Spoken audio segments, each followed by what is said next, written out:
Let me tell you a story about my daughter, Marjorie. She was 12 years old at the time. Her school had a unique poetry assignment. The assignment was to write a lie poem, basically. The kids had to make up untruths about themselves. They had to sound unbelievably wonderful. So I went to the school poetry reading. I listened as each child stood up and shared their poem. And honestly, something amazing happened. I realized the kids were doing something incredible. Without even knowing it, they were creating a vision of who they wanted to be. By lying, they were painting a picture. It's funny, the school called it lying, but really, it was a form of goal setting.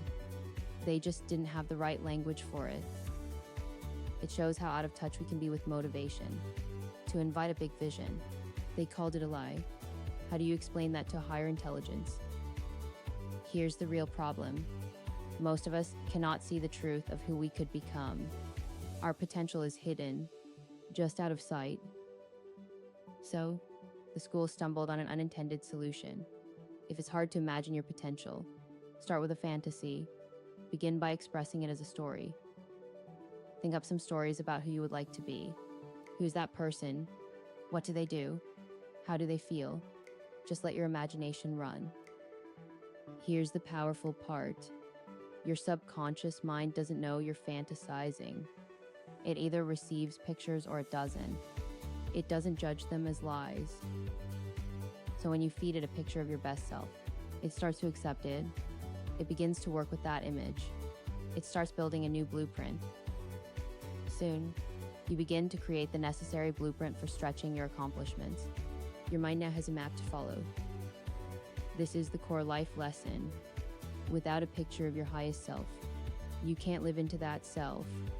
You need a target to aim for. You've probably heard the phrase, fake it till you make it. Well, this is the science behind it. It's not about being dishonest. It's about acting as if you're already that person. It's about embodying the future version of you. Today, your behavior starts to align. And here's the magic. The lie will become the truth. The story you tell yourself becomes your reality. Your fantasy becomes your foundation. So what's your true lie? What's the wonderful untruth you can tell yourself right now?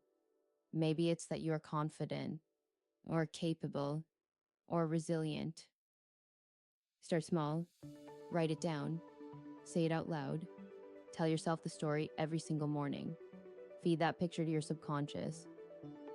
Don't wait for permission from the outside world. The school called it a lie, but you know the truth. It's the first draft of your future. Remember, every great achievement began as a thought, a vision, a so-called lie in someone's mind. That's where the power is born. Your mind is the most powerful tool you have. Use it to construct your new reality. Let the poem of your future self be grand. The children in that classroom taught me more than any textbook. They showed that imagination is the gateway. It's the first crucial step. So I want to leave you with this quote. The only limit to our realization of tomorrow is our doubts of today. Let go of the doubt. Embrace the true lie. See yourself as you wish to be. Act as if it's already true. And watch as your world begins to shift. Start today. Write your poem. Tell yourself that beautiful, powerful lie. And get ready, because that lie is going to become your wonderful, amazing truth.